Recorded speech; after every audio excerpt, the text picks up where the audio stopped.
അണ്ണാ സുരേഷ് അവിടെ നിൽക്കുന്നുണ്ട്. അവനെ നിനക്കെന്നാ കുഴപ്പം? സുരേഷ് എന്ന് പറഞ്ഞാൽ അവൻ എന്നെ വൃത്തിയായിട്ട് വർത്താനം പറയും. പിന്നെ എന്നെ ചീത്ത വിളിച്ചോ? അല്ലെന്ന് അവൻ എന്നെ കാണുമ്പോഴൊക്കെ പറയും വാടാ പണിക്ക് പോവാം, വാടാ പണിക്ക് പോവാം.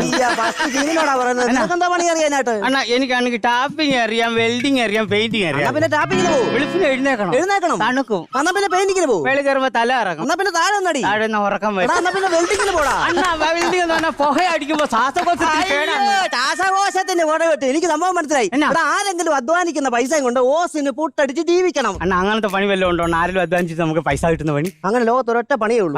പബ്ലിക് ഹൗസിന്റെ ഫ്രണ്ട് മേശയും കസേര ഇട്ടിരുന്നാ മതി. ആരെങ്കിലും വരും, അകത്ത് കയറും, അധ്വാനിക്കും, നിനക്ക് പൈസ തരും. അതെന്റെ ടാറ്റസിന്. അയ്യോ, ടാറ്റസിന് പറ്റാൻ അംബാനി അല്ലയോ ഇത്? എന്നാ നിന്നെ എത്ര പെമ്പിള്ളാരെ ഞാൻ കൊണ്ട് കാണിച്ചതാ. കണ്ടുപിടിച്ചോ, ഇത് കണ്ടുപിടിച്ചോ, ഇത് കണ്ടുപിടിച്ചോ. ഇതിനെയൊക്കെ കണ്ടുപിടിക്കാൻ ഞാനോ? അതല്ലെന്ന്. എടാ, ഈ പെമ്പിള്ളാരെയൊക്കെ നിന്നെ കൊണ്ട് കാണിച്ചതല്ലോ.